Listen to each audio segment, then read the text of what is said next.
You're tuned in to the Wifed Up Now What podcast. I'm Coriel, here to give y'all some marriage management advice specifically for millennial wives. Now, before I introduce my guest, let's just address the elephant in the room. I know that when you saw me pop up on the screen, the first thing you were thinking was, where's TK? Don't worry, TK is going to be here at the end of the episode, okay? So if you are here for our girl TK, stick around. She'll definitely be here for that wifey keeps it spicy, okay? Today's guests are two amazing wives who have some stories to share. Y'all know that we're all about learning the real behind these relationships because it is so easy to get caught up in the fantasy and this fairy tale idea of finding a husband and living happily ever after. And although you might be happy, the ever after part is probably not going to happen. And so today we're going to talk about the real inside of these relationships. And I have Precious and Angela in the building. Hi. So start by telling us how long you've been married. Well, I've been happily married for 10 and a half years. Come on, 10 and a half. Yes. Well, it's almost less than a half because our anniversary is in April. Okay. Yes. Okay. So 10 years.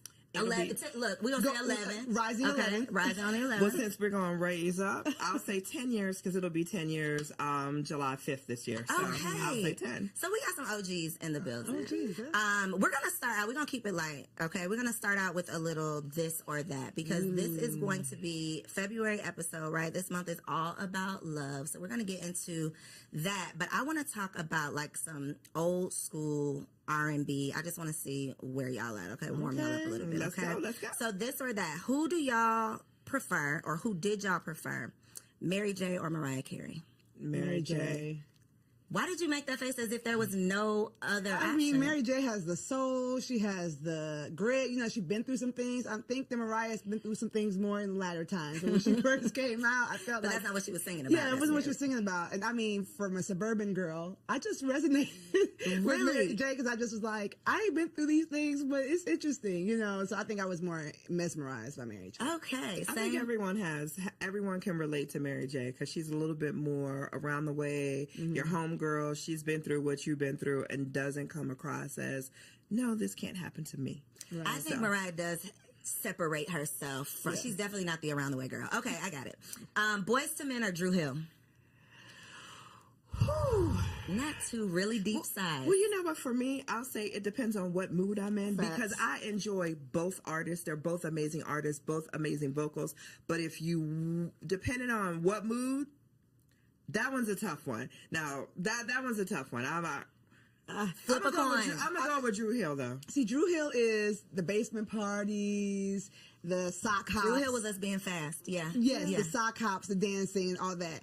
And then Boys to Men, I feel like I have to choose Boys to Men because, like, some of those songs will still bring me to tears today. They're more, like, iconic. Yes, and what band do every single person you relate to? Like, I love the deep voice. I love the high pitch. Like, Okay, so that was a good one. Okay, last but not least, Usher Confessions or Beyonce Lemonade? Beyonce. On the internet, it's Beyonce's internet. Beyonce. Is it? 100, or not two, okay. Is it Beyonce's internet, Angela? I'm going to defer and say, watch this. These are my confessions. Listen, I haven't been to the concert, so maybe. And see, that was a Tiny Desk one. I'm going to go ahead and say Usher. I am definitely in agreement with Usher. Yeah. I think that the album, now I put the album specifically because I think that it would have been hands down like Beyonce, but the Confessions album was so iconic. Priceless. Yeah, it's just like, how can you compete with that? I don't want to revoke my card because I just never really was like, I'm not saying it's anything against it. You're not familiar with it? I'm familiar, but I wasn't like one of those people that was playing it on repeat. Okay. Like, I don't know what era of my life. Every minute of every song. I don't know what era of my life I was in then, but college, freshman year. Yeah, look, I know what you was doing. Freshman year of college, it was no. Okay, it's a no for you. Okay, Beyonce Lemonade.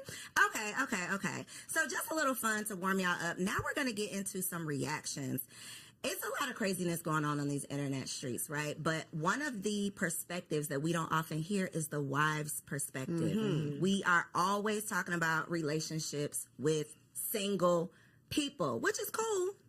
But I believe there's just a wisdom that comes with being a wife. And so I would love to get y'all's opinion on just one little crazy clip on this internet, okay? So the premise, there's a group of men, and they all have a balloon. A woman comes up, she introduces herself, talks a little bit, and the men pop a balloon if they're not interested in her. See. And then once the balloon pops, they ask the man, why are you not interested? Like, what was it about her? So this particular young lady, whatever she presented was obviously tied into this emotional baggage that she was still holding on to. Even based on that little clip, you could see how defensive she got with, you just into therapy, I'm good. People, we all need therapy. Amen. Let's say that. We do. But the part that stood out to me was, I don't care how you look. I can afford you. I got the money. But emotionally, I'm not dealing with that. Right. And I think so many women, so many single women, so many beautiful or successful single women these days think that their beauty or success is enough. But these men are starting to know and realize that they have worth, and they don't want to necessarily waste their time with the liability. So the wives' take on that clip, what do y'all think? You know what's funny? Something stood out to me differently. When he said, I can afford you financially, but not emotionally, I was turned off by that because you don't know, like that to me sounds more like transactional. I do believe that relationships require being willing to grow with someone, being able to have a conversation with someone, being able to tell her, find out more about her than, are you in therapy? Where are you at in your healing journey? Who hurt you might be the better question. And instead of just transaction being like, by the looks of it, I could afford you, but not emotionally, doesn't speak much to what he has to offer emotionally either. It seems like a little bit, I want you in a wrapped up package and ready to go. And I don't believe that sustainable marriages happen when people are, I'm 100%, everything is perfect, and just be able to afford my lifestyle. So that's what rang out to me. But yeah, you're right. We do need to realize that beauty is fleeting, as the good word says, right? So you can't just go with what your hair, nails, and your body. You've got to offer more. For me, that was a little bit different because I just experienced watching two single friends of mine who I introduced dating. The man came back to me and said, I can't do her emotionally. Oh, wow. And I had a very deep conversation with him about what does that mean? So I think, and his answer was from a male perspective, and it was, I can love you, compliment you until I am blue in the face. If you don't believe that, and if you don't believe what I'm sharing with you, there's emotionally, I can't carry the relationship for the both of us. Right. So for me, that statement took me back to that conversation that I recently had.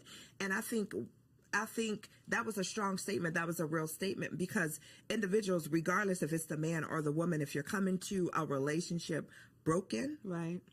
it's not going to be a healthy relationship. So we need to do the inner work to heal and present our best selves as opposed to presenting our broken selves. And we're all broken in some way, shape, or form. So let me say that. But it's just a matter of how we present that brokenness. Right. And when my friend said that to me, beautiful woman, he said, emotionally, I can't support the relationship emotionally enough for the both of us. And that was to make strong. it worthwhile. Like, it's not worth what it's going to take for me to just manage and maintain for this to be worth it. And I've definitely had a similar conversation with a man who was dating a woman who I just thought was like it. Right. Beautiful, had it all together, seems to just have the, just seemingly the best personality, has her own money, just all of the things. You know those women that you see and you're like, why is she single?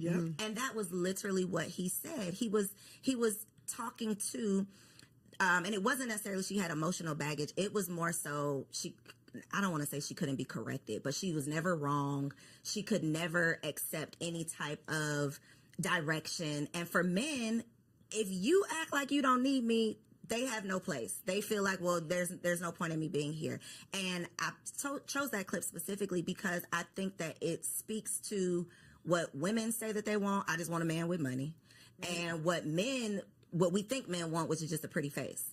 So part of what you didn't see was her explaining, you know, what she wanted in a man was he had to have X number of dollars. He had to be at this certain position in life. And this man who's a doctor who is in that position was saying, well, I got it. I can do all that, but I don't want to deal with that. I see. The issue is I've been out of this dating pool so long. You know, it's been 12 and a half years at this point. And I go to a gym where there's a lot of young ladies and we talk and, you know, I'm always mesmerized by it, but it's so forward that it's so much criteria dropping, right? It's so much judging and pretentiousness. Like, it's not enough. Let me get to know you. And even the game is hilarious to me because it's just like, why do we as millennials want to label everything, quantify everything, get straight to the point per se, right? And we think that we're doing ourselves a favor, but really we're losing that nuance, that je ne sais quoi of getting to know someone, getting to experience that person. And, you know, for her, I feel bad because she's probably put that air up because she's been in this pool of men or whatever and feels like she needs to give her criteria based on being hurt or whatever. Therapy. As a counselor, I would, she needs therapy. But it's hard for me. I'm trying to stay out of that pool, and I'm praying for everyone in it. That part. I think, though, the defensiveness is definitely a turnoff. Yeah. Anybody who does not need therapy would not start the sentence off with, I think you just into that. You know, like, you clearly are proving his point with that response. So I think it's just an opportunity to check ourselves, get more aware, and know what the other, whoever you want to date, I'm just going to say the opposite sex, know what they actually want. Yeah. Because we can't say we want to be in a marriage with a man and then a man tells us what he desires and we like, but no, I'm not doing that. Go, get somebody else to do it. And it's like, but then you get what you get. Yeah, what do you really want? Okay, so that was good. So one of the things that I have personally just gotten into, y'all, I just launched a blog, okay, everybodylied.com, and it's the premise of we've been lied to. We've been lied to our whole lives about so many things. For the sake of this conversation, though, we're going to focus on the marriage lies, okay? One of the things that I realized as someone who has always wanted to be a wife, this is something that I've prayed for, I thought I prepared for it, all of the things, and I got into it and still didn't know what the hell I was doing. And I'm a happy wife. To your point, happily married, right? A happy wife. I love my husband, and it's still very hard. Yeah. And so I know that I'm not alone in that. And I know so many women get into these marriages, become a wife, take on this role, and then it's not necessarily what they thought it was going to be, or they don't know how to manage or maintain. So first question for you two, what was the biggest reality check once you became a wife? Well, for me, similar. My parents are still married. I did not model my marriage after my parents, however, but I'm from Ghana, West Africa. And so my biggest reality check was that you really make the marriage you want. It doesn't have to come. It's not like I get married and I enter this thing and it's just going to be ready made. Like, no, you've got to make the marriage you want. You've got to create the boundaries you want. You know, a piece of advice that my wonderful mom told me is that don't start nothing you don't want to keep doing. And it is true, like the boundaries. Oh, give an example, Precious. Okay, so when I was young and married, before we had, my husband was a single dad, so I have the bonus family structure. He would wake up really, really early to go to work. And I'm like, I'm going to wake up and make him breakfast. Woo. So 5 a.m., I woke up every morning and made him breakfast for work and helped him get his lunch together. So because he's our first child after the first year, baby comes, and I'm like, I'm not getting up to make it. I might put your snacks out the night before. But my mom, when she heard I was doing it, she's like, I don't know if you want to do that for 30 years, and it's basically don't false advertise. So when we changed that system, I had to talk to him and say, I think I was ambitious. I was doing too much. I still love you all the same. I'm going to show you love because his love language is acts of service. I'm going to show you love in other ways.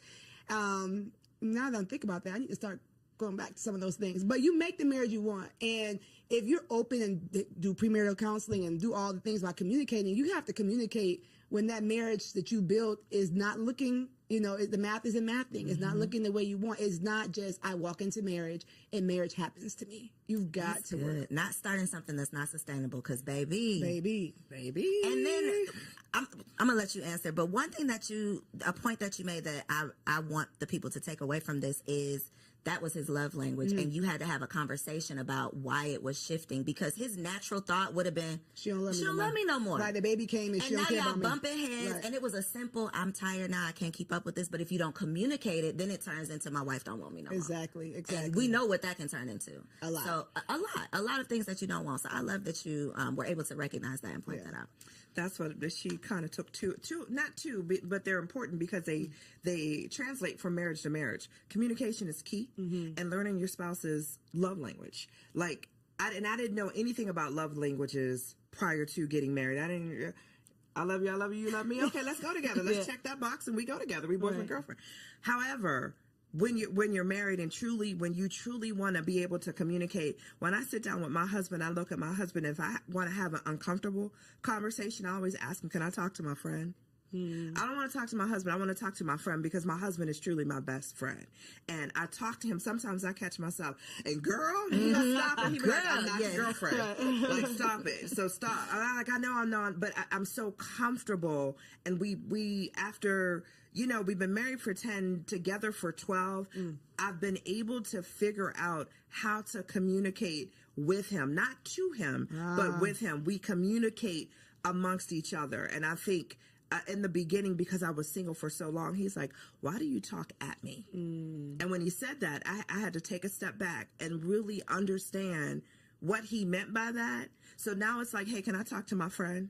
So listen, I got the situation with my husband, and I'll explain whatever the situation is bothering me. How do you propose we fix it? And then he'll giggle, and he's like, so should I answer as your friend or your husband? So it's just finding relatable ways that's not going to make someone defensive, that's not going to make somebody automatically shut down and not listen, but finding creative ways to communicate. So I'm going to go back to, I love when we first started dating. Like, so let's talk how we talked when we were dating before we got married. And then I had to understand, what is your love language, and incorporate his love language into our communication to keep things easy. So again, it's just that communication and knowing how you want to be treated and how your spouse wants to be treated. And that is, and making your marriage your own to what Precious said. Like, no one has a blueprint, and you want your marriage. You want to enjoy your marriage. You want to be able to say, hey, I love it here. Yep. That should be it. I love it here. Yep. One thing that you said that I think is a big challenge, and it goes back to the clip with the you need therapy, the emotional immaturity, whatever, is I have to say it in a way that he doesn't get defensive. I want to flip that, though, because me and my husband have had some conversations, and I'm on the defense immediately. And it's part of me recognizing things you need to, areas you need to grow in, things you need to work on. I am very non-confrontational, so I don't want to have those tough conversations. But baby, in this marriage, it is not what you want to do. It's what needs to be done. And so for a woman who's not willing to mature or grow or evolve or go to therapy or work on herself, marriage is not going to work. It is not going to last. She need to stay single. You have to stay single. I put up on threads, if you can never be wrong, you should never get married. Like, if nobody can check you, that's the point of marriage. What are you doing? Like, marriage is your mirror. Marriage is motherhood too, if we're going to get to that. But marriage and motherhood are your mirror. Okay, alliteration. You're going to see yourself in the way you never saw yourself while single. Right? If you see yourself, it's going to be uncomfortable. It's going to be so uncomfortable. If you see yourself in your own eyes all the time, then, I would say get some really deep relationships, even with the opposite sex, even with your own gender, before you get married. Get people in your life that are going to challenge you. That iron sharpens iron, right? They are going to challenge you and show you where you're fleeting. I know nowadays roommates aren't popular. Like I said, this is a new thing for me, but I am a proponent of maybe having a roommate. It depends on your age. Somebody that's just going to show you, like, you do this and it's weird. Like, stop doing that. And if the first person who has a hard conversation like that is your husband, then he's going to be the enemy. Yep. Then it's you and it's not me, because nobody else has ever told me this. But you've never allowed anybody that close to you. And you need therapy before you get married. Okay, I know they say premarital counseling, but you need your own session so that you can work through your stuff before you bring that baggage into a marriage. How has your communication had to change within your marriage? because you said you've evolved into, I know how to approach the conversation now. What did the unevolved Angela look like with these conversations? The unevolved Angela looked like I was that female because I got married late in life. And when I say late, I was 44. Yeah, I was 44, right? I was already set in my ways. So as individuals, when you, and I was a single mom. So raising my son, for me, I was pretty much set in my ways. I knew how I wanted my day to look from start to finish, or how I would move throughout the day from start to finish. And having someone in your space and having to consider another human being, another individual, learning to listen before I speak, because he was like, you answered the question I didn't even ask you. Like, let me get the question out, because I was on the defense and wanted. He goes, listen. So for me, I had to listen to how he was saying. I made him feel like within the first year, he made a comment that said, hey, sometimes I feel uncomfortable talking to you because you're always on the defense, or I never get out what I want to say. Okay, note to self. So let me take a step back and let you fully. So now what I do is I'll sit and I'll listen. I'll wait. I'm like, are you finished? And it's not that I'm listening to respond. I'm truly listening to hear what he's saying, to have the best response, knowing at the end of the day, it's me and you. Like this isn't a competition. We're here to grow and evolve each other. So if you're telling me that I make you feel a certain way when you're talking to me, let me just listen first before I go to respond. And then that way you can feel comfortable with saying whatever it is that you want to say to me without me coming back at you. Well, you didn't do right. And it's not about me. It was his opportunity of telling me how I make him feel. So I don't respond back with, well, you do XYZ to me, or you do. It's about you. If this is your moment. So you need me to change these 3 things, I got you. No problem. Partner, I got you. What about you, Precious? I'm really thinking hard about this question. My husband's the easiest part about being married. Honestly, like the guy, his enemies don't like me. Right? They love him and don't like me. I'm like, wait, I didn't do nothing to you. Like, he just is the easiest part about being married. So our communication's always kind of been like, what's up? Very chill. I think the nonverbal communication is something that I've had to work on more. What's that look like? Your face talking for you? Face, maybe just like, my love language is physical touch, which is not a lot of women's love language. So if I'm irritated, I'm like, you don't really gotta touch me like that right now, right? But so working on that, and then also we talked about evolution, right? So Co knows this. I lost 75 pounds before I got married, and I've gone through weight loss after having all of my kids and all that stuff. Yes. So having 3 kids, having a weight loss journey, and now I help moms do the same thing, but I've had to learn my body. So my nonverbal communication has changed, right? The things that I like have changed. So I've had to communicate with him physically different, and he had to learn me more so differently as I have gotten older. Now I feel like I have the body I wanted when I was 20 something, you know what I'm saying, in my 30s. So our physical communication has changed and evolved, and he's thankfully saw me on my journey when we met. And so he likes me heavy. He likes me slim thick. And so it works, but we had to kind of figure out like, oh, okay, you can do that now. Okay. Like, okay. So our physical communication, has had to evolve. Okay. Reading between those lines. Exactly. I want to talk about those times you want to kill him though. Okay. Because 2 o'clock. Look, 3 o'clock now. I really love my husband down. And there are, love his dirty draws. But there are days when it's like, I'm going to kill this nigga. Yeah. Can I do this for the rest of eternity? Right. I have honestly had those thoughts. And I'm sure he has as well. I think it's just kind of what comes along with it. But that is not the expectation with the happily ever after that we're signing up for. Right. So in those moments when he is your best friend, he's the easiest part of marriage, but it ain't easy. What do you say to yourself in those moments? What is your outlet? How do you calm yourself down? What do you tell yourself to put yourself in check? Like, what do you do in those moments? Yeah, so I said my husband's the easiest part of marriage because his personality, like just who he is like, wow, I don't think my personality can match with anybody else on the planet, right? But marriage is more than just you and that person. Marriage is you and that person, their child, if you have a blended family, or their parents, the way they relate to their families. With however toxic their families are, that's something you need to evaluate before you get married. Like, all those things matter. And so, the days where I'm just like, I don't like how you handled that, or stick up for yourself, or go for more, or, you're so talented in this, I want you to, where you're like wanting to coach your own spouse and you have to let them be their own person. I have to really decide that, like, am I? Personal development and becoming a better you is always going to make a better we. And so I think that a lot of times, especially wives, we have that vision. We can see where we can go. And sometimes our husbands are like, I want to watch football. Like, or I don't need to do good. Yeah, I'm good. Like, we're good right here, or whatever. And even if you have a super ambitious husband, some of the things that we see vision for, they don't see it. And so I say to myself, I say to my clients, like, focus on you. Focus on go to the gym, get a hobby, cope with your friends. Some of the things that we are getting frustrated with our husbands are because our friends are supposed to hold that role, not our husband. And so I've had to learn. A word right there. Listen, like, sometimes you're just putting too much weight on that relationship and it cannot stand the weight. And so spiritually, I tap in with God, like, maybe, Lord, am I using him as an idol? I need to spend more time with you. Physically, I'm trying to be up all under him and I need to go find a friend.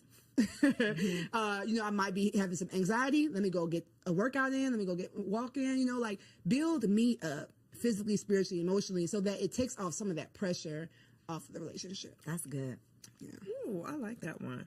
When I get to the place where I just, what my husband, I honestly, I take a step back and I say, is it really detrimental to the marriage? If it's not, I let it go. And it's funny, our arguments, 10 years, our arguments are so minute when I listen to other marriages and we talk about, like, issues or problems.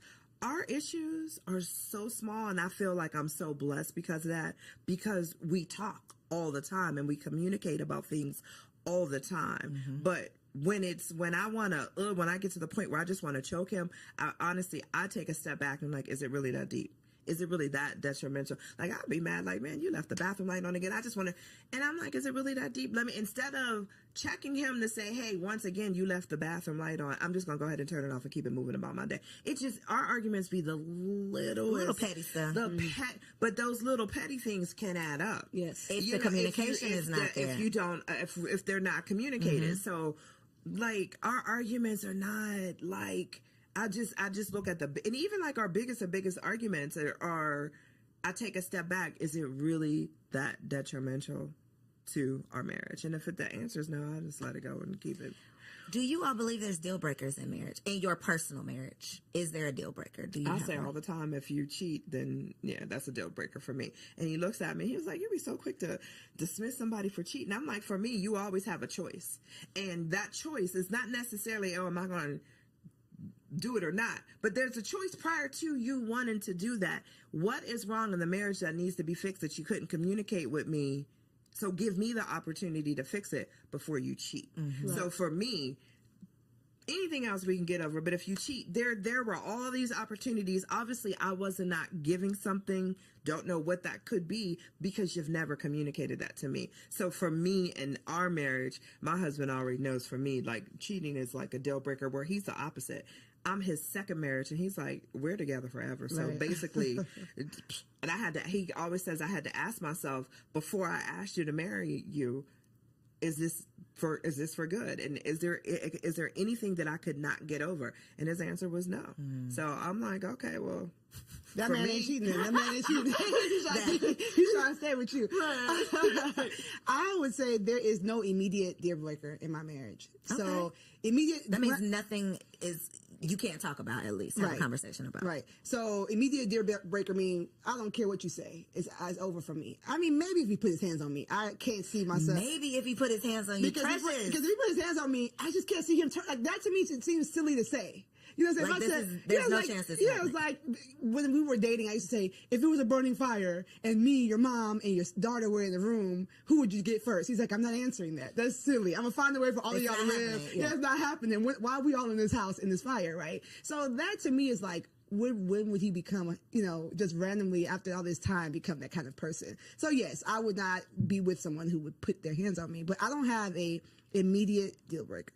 That is great and scary. It is very scary. And I mean, I feel like I can say that now, right? So, I'm never going to be like on this internet, like, oh yeah, everything is perfect over here. No, I mean, we were both working class. We met. We still out here working through this pandemic, through this economy like everybody else. So I won't say that we're perfect in this, not something that the enemy could use to break us. But the way we look at marriage is like, this is our way to show people that Jesus is real. Like, this is our way to show people that, like, he didn't die for nothing. So for me, I would just pray that, like, whatever came our way, we would look at it as an attack and we would fight it together. Now, if we didn't make it, then we fought. You see what I'm saying? So that's why I say it's no immediate break. It's not to be like, oh, I love my husband, I'm never divorcing him. But more so like, we represent more than just me and him being happy. I love that. It's bigger than just y'all are building something bigger. Yeah. When it comes to losing yourself in your marriage, I think this is definitely a woman problem. And I think it comes down to what you said, Precious, of a lot of women, when we find this man of our dreams, I would just speak for myself, not a lot of women, me. Even when I was dating, I was an all-in type of person. If I am in it, I am in it. I am number one girlfriend. I am all of the things. So now that I have this husband, I am all the way in it. And becoming a mother made me realize, okay, girl, wait a minute. Who are you outside of being a wife and being a mother? Because if that gets lost in the sauce, then I'm literally drowning under just these responsibilities. And so y'all being in the game 10 plus years, how have you managed to maintain your identity outside of being a wife? Especially when you have multiple businesses, lots of things going on. You have desires to be more than just a wife, but this is obviously a big responsibility. Go ahead. Go. Okay. I think as a woman, you have to create and carve out that time for yourself. Yes. Period. Hands down. You need your girlfriend time. You need your alone time. You need your self-care time. As long as you are always making time for yourself, whether it's perfecting your craft, like Precious said, picking up a hobby, you have to 1,000%, just as much as being a wife, being a mom, we're all of that. Those are important. So is being myself. So when you have those days where, hey, guess what today? Y'all, I'm going to see you later because I'm going to go get my hair done. I'm going to get my nails done. I'm going to go to the spa. I'm going to relax. I'm going to go eat with my girlfriend. It's so important to make sure, not just the women, but the men too. It's just so important that you're taking that time for yourself and you're truly developing. You don't give up. I hear some people say, well, I gave up my dreams and aspirations because I'm a wife and a mom. What made you think you had to? Because the times are evolving. Yeah. There's things as nannies, like so much that people did not have access and finances to when our parents were coming up, or who we had as role models or marriages, role models in terms of marriages to model after. We didn't see that. We saw the wife staying home and being the wife and mom, and that was it. That's not where we're at today. And a big part of that is always making sure that we as women allot that time for ourselves and not feel guilty about it. Ooh, the guilt part. That part. There's nothing wrong with saying no because I'm taking time for me. Because if we're not good for all the other roles that we have, we can't be good for anything. So we got to be good to ourselves. You already know that she's speaking my language, right? So I heard you speak. One thing I want to affirm you, because I'm always going to do that, is that when you're a woman such as Co, and you're doing all these things as a single woman, society was going to tell you that it's not possible to have it all. It's not possible. So when you get into this beautiful marriage, it's like, okay, I got to work. I got to give everything I can to this because this is an anomaly. I'm an anomaly to be able to be this self-made, 6-figure, maven, right? And so that's a lie. Right? Everybody lies. See, that's a lie. That's a lie. You can have it all. You might not have it all at the same time, and you might not be the one to do it all, but you can. Okay. Thank you. So you're welcome. You're welcome. It's gonna be, we in the trenches. No hood like motherhood. So we're in the trenches. But to your point, when I teach the LIFT framework, it's my framework. One of the letters is the F, the freedom mindset. That fighting that guilt. And what you said about the T, taking your turn, I'm not gonna go into that, right? Like you take your turn, you do stuff for you, but you gotta start with the mindset of why do you think you need to be lost? How, if you lose yourself, will your husband have someone to love? Will your kids have someone to nurture? Like, getting better gives him a new woman to love, right? Every time I get better, every time I lose an inch, every time I get a new hobby, it's like, okay. It's spicing things up without him having to go find somebody else. You see what I'm saying? And so I think that we have it backwards where it's like, oh, I've got to martyr myself for the things I love. But no, you're giving them a diminished version of yourself. And so even if mom guilt or wife guilt, because I feel like I have more wife guilt than mom guilt, them kids will be all right. Yeah, them kids will be all right. Yep. I feel like y'all have each other.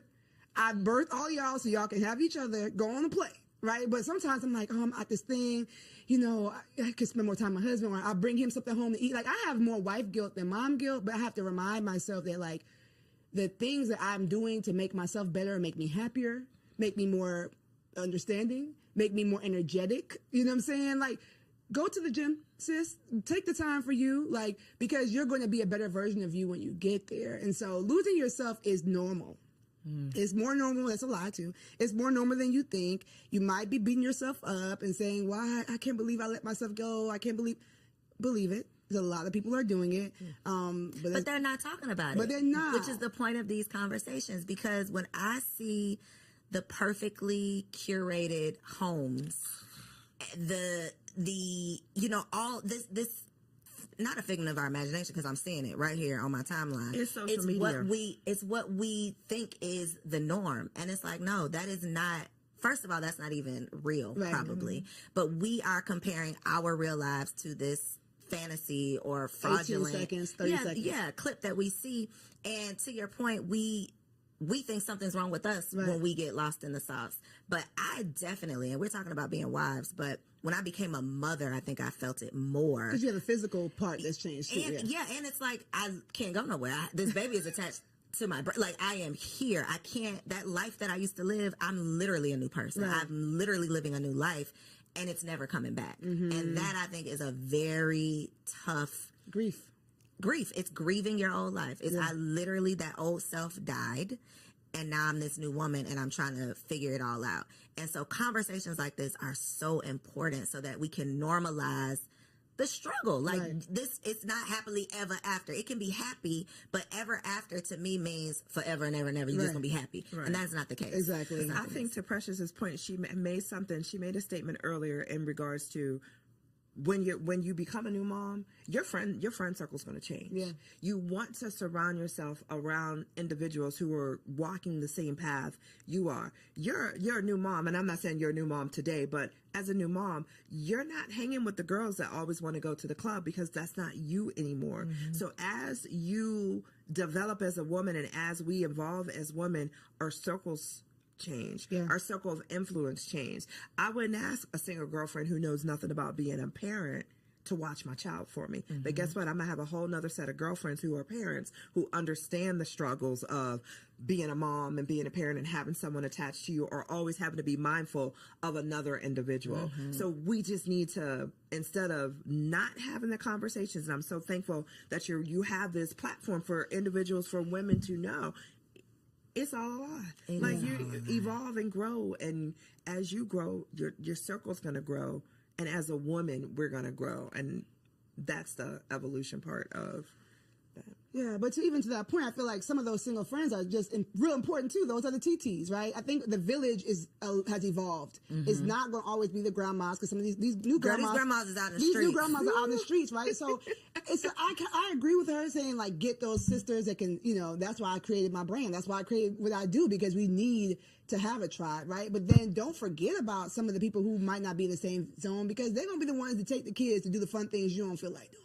So what about friends for your marriage? Because that is another, like, revelation. I done had so many revelations. That is one of them, of, like, it takes a village to raise a kid, but I think it takes a village to have a healthy, happy marriage as well. True. Absolutely. Especially in terms of not necessarily like leaving your single friends in the dust, but I do believe there is a value and a benefit to having other married couple friends. Absolutely. Because when you come across some of this craziness, I gotta have somebody who I can relate to. True. So what has been the value, or have y'all seen any value or benefit of having those like marriage friends, or do you?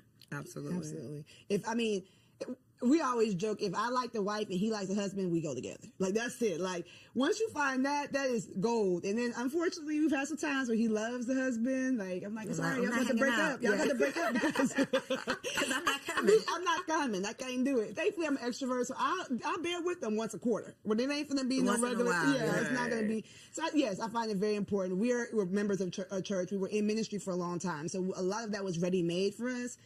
So you had a built-in. We had a built-in community now when we changed churches, and it was like hard. We were like in the first place, like, well, you got to make new friends at this age.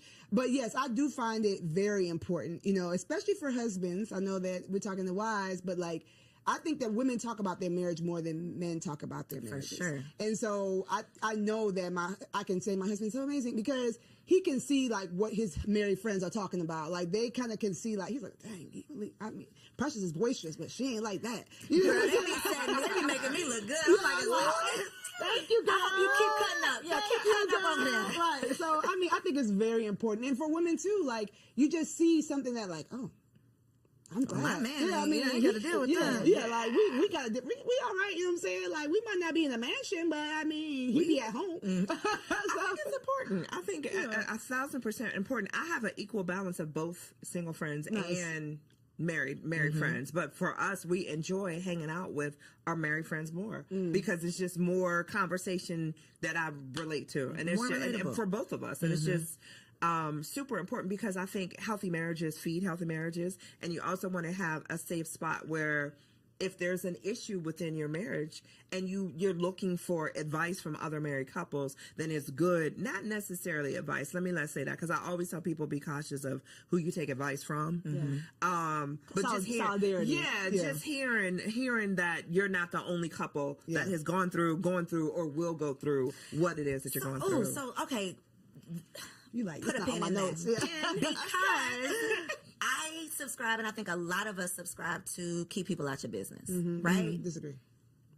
So this is where I'm going, because that is not necessarily the healthiest mindset or way of being if you truly do need an outlet. You truly do need a sounding board. So where do you draw the line? It's very gray of, I don't want y'all in my marital business, but I do need a friend. I do need support. I do need some advice or some help or whatever, and I don't want to be over here alone, because that's how I ended up, staying in an abusive relationship for too long. I wasn't talking to my friends. I wasn't telling anybody my business. I was trying to keep it all to myself. So God forbid anyone finds themselves in a situation like that and don't want to share, because we've been preaching, keep people out your business. Right. So what's your stance on that?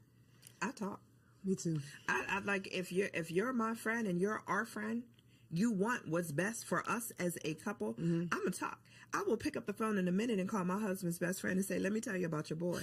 Or I will pick up the phone and call his wife and be like, hey, I'm going to share this with you. Do you experience this? Maybe you can whisper it to him. So I talk. If there's an issue and it feels something that you want, that I feel that I need to get off my chest, I'm going to talk. I don't sugarcoat nothing. I don't hold nothing back. And sometimes if I need to be checked, I look for my friends to check me. Am I wrong? Or tell me and that's how, and I have a girlfriend that I go to, and anytime I start the conversation, okay, I need you. Am I wrong? She's like, hold on, let me get my coffee. But so you want those friends where you want to know that you're talking in a safe space, and you're talking and you're going to get great feedback back. So but I don't listen, hey, no one's perfect. What about family though? No. Is it only friends? Except for my sister. My best friend my sister's my best friend. So, but even with her, some things I feel like if it's going to change the level of advice she gives me in the future, I don't tell her. Explain that. So sometimes there's something that you might be going through that's a recurring thing, right? And you feel like if I say this recurring thing to this person, it might shift the way they advise me moving forward. So I need somebody who's really clearly, like, me and her are 13 months apart. Like, my drawers are dirty, she's like, girl, but that's, it's just a stain. You know what I'm saying? Right. So, she'll tell me I'm wrong, don't get me wrong, but some things it's like, okay, I'm I don't need to I'm hear done that with right this now. recurring thing Yeah. that you know. So I think for me, I do talk.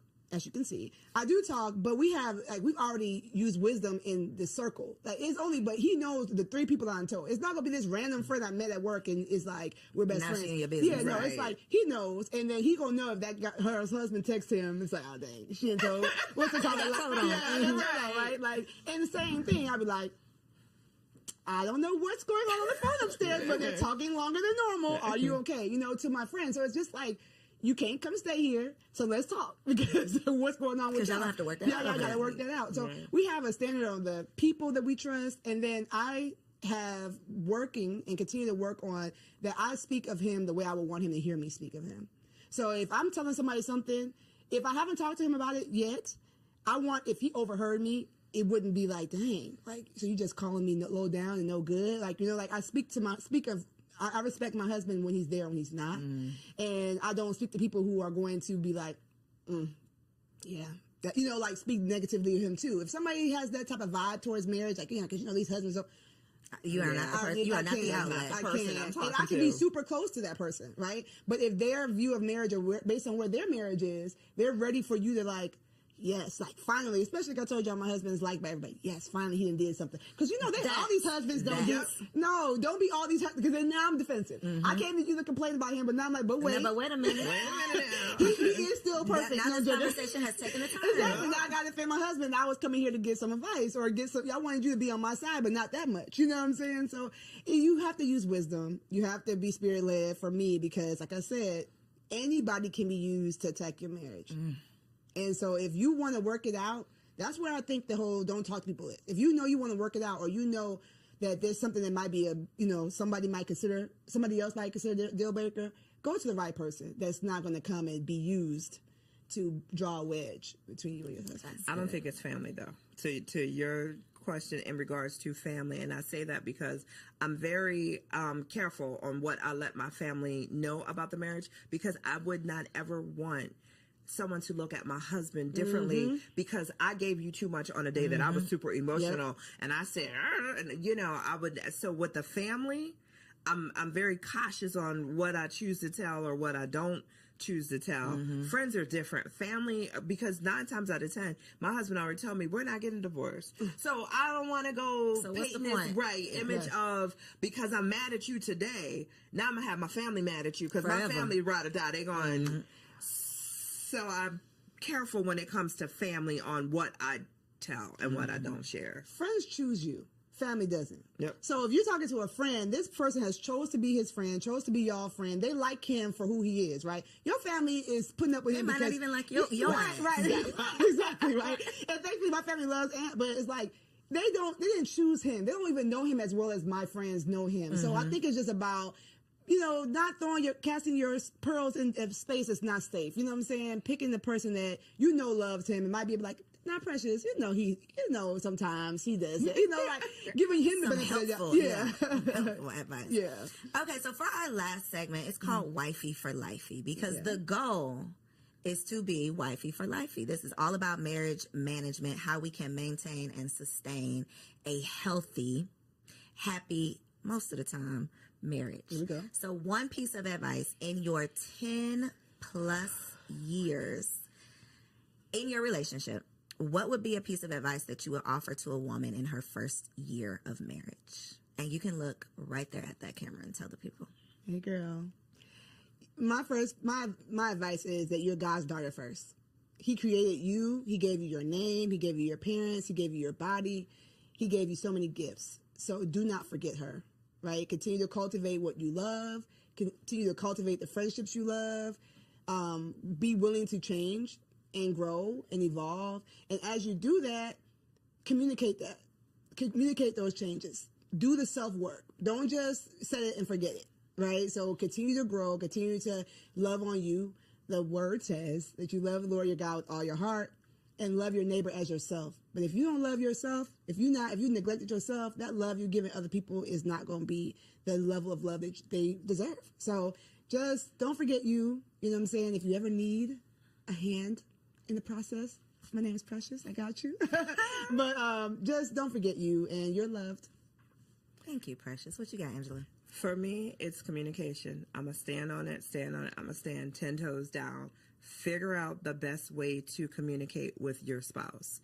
However, whether it's verbal, nonverbal, listening, communication is not just talking, it's also about listening. So if you, in your first year of marriage, if you and your spouse can truly, truly, truly connect on how to communicate with each other, you're going to go a long way. That has been a common conversation here. We always talk about finances being the number one cause of divorce, but I would believe it's the lack of communication about finances that is the number one cause, and the resentment that comes from not communicating. Yep. So, such a good conversation. I learn something every single time I have the opportunity to host these shows. So, thank y'all for offering your wives' wisdom. Precious, I know you got a lot of stuff for the people. Angela, I know you got a whole lot going on. So, look in the camera, tell them where they can find you and how they can connect with you online. Yay. So I'm Precious K. Williams on all platforms. I'm a mommy wellness coach and an international wellness speaker. So I talk about wellness, women's wellness, and lifting yourself up, right, with the power of the Lord, lightening your load, igniting your spark, embracing a freedom mindset so you can take your turn. I run an 8-week program for moms doing just that. So if you need me, go to preciouskwilliams.com. I have a free quiz on there, so you can find out how well you actually doing and not just being like, I'm doing all right. I'm doing okay, girl.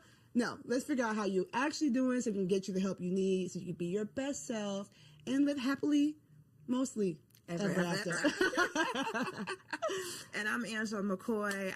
You can find me. Well, I'm the president and CEO of Full Circle Consulting Group. We do public relations, we do marketing, we do artist management and events. So if you ever need a fantastic event, we got you. Yeah, you're an artist. You need management. We got you. Public relations. We got you. And if your company needs help with marketing, we got you covered there.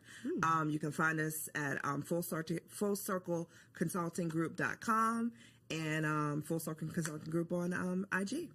Two bossed up baddies that are still out here living healthy, happy wife life. Okay. So I hope y'all enjoyed the first part of today's episode. We are about to get into Wifey Keeps It Spicy. TK is the next face that you'll see. Catch you on the next episode.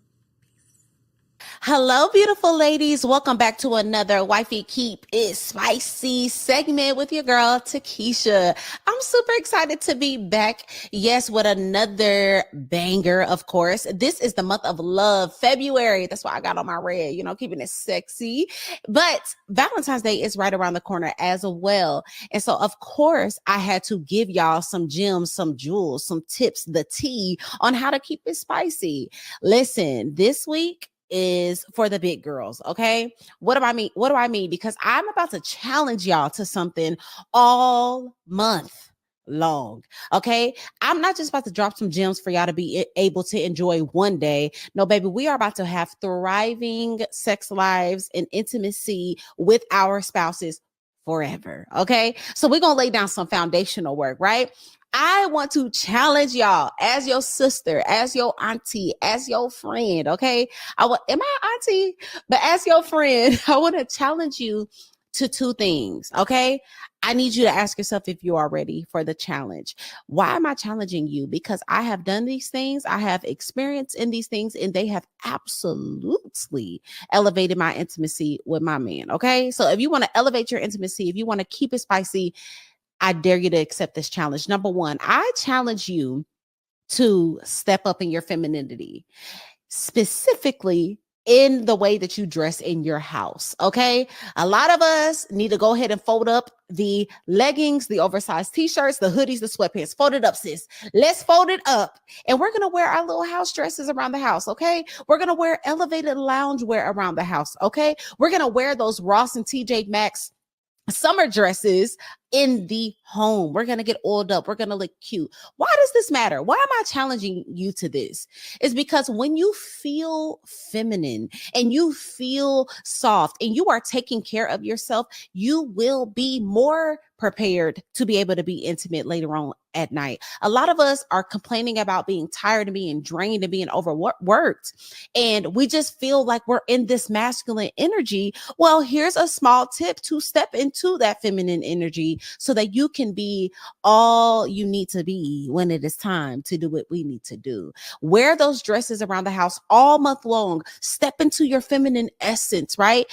I just want to put this caveat out there though. Be prepared for your man to want it all the time, and be prepared for you to want it. Okay. Because when you walk past that mirror and you see your silhouette and you see how good you look, you see how you jiggling and wiggling and smooth in that dress, you are going to feel confident. It's going to boost your self-esteem, and it helps you thrive in your femininity, which is absolutely attached to your intimacy. The second part of this challenge, and this is for the big girls. Are y'all ready? I want to give every single last one of y'all some homework. We are going to set our man down. We are going to set our husbands down. And this is exactly what we are going to ask. We're going to ask how we can be a better wife. We are going to ask for them to share with us all the areas that we could work on. We are going to ask for every aspect of our lives. How am I as a mother? How am I intimately? What is the things that you want from me? Talk to me, Big Daddy, right? And I know a lot of y'all like, girl, he the one that need to be elevating. He's the one that needs to be asking me these questions. But I just want to challenge y'all to take the lead. I want to challenge y'all to become more self-aware so that not only are you stepping into your femininity, you're looking more feminine, you are aware of the places that you need to grow in. You are aware in the areas that you need to stretch in. And therefore, overall, just allowing a space for a phenomenal place of intimacy to thrive. A lot of us think we're doing excellent and we just might not be. And that is okay. It is better to have your feelings hurt a little bit and become fully self-aware than to operate in full delusion and just be suffering. We don't want that. We're not building up a culture of women who think it's all about them. So this month we are challenging ourselves to be big girls. We're challenging ourselves not only to know how to be fire in the bedroom, throw it back, do all these tricks, but we're going to be phenomenal women. And so this is what's going to set up for the long-lasting, mind-blowing sex that we all want. So that is my advice. That's my tips for this month. I want y'all to comment down below, not this month, but this week. I want y'all to comment down below if you are accepting the challenge. Will you wear dresses all month long? Will you kind of get a little sexy and elevate that loungewear? And are you going to set your man down to really find out what's tea? Let me know in the comments.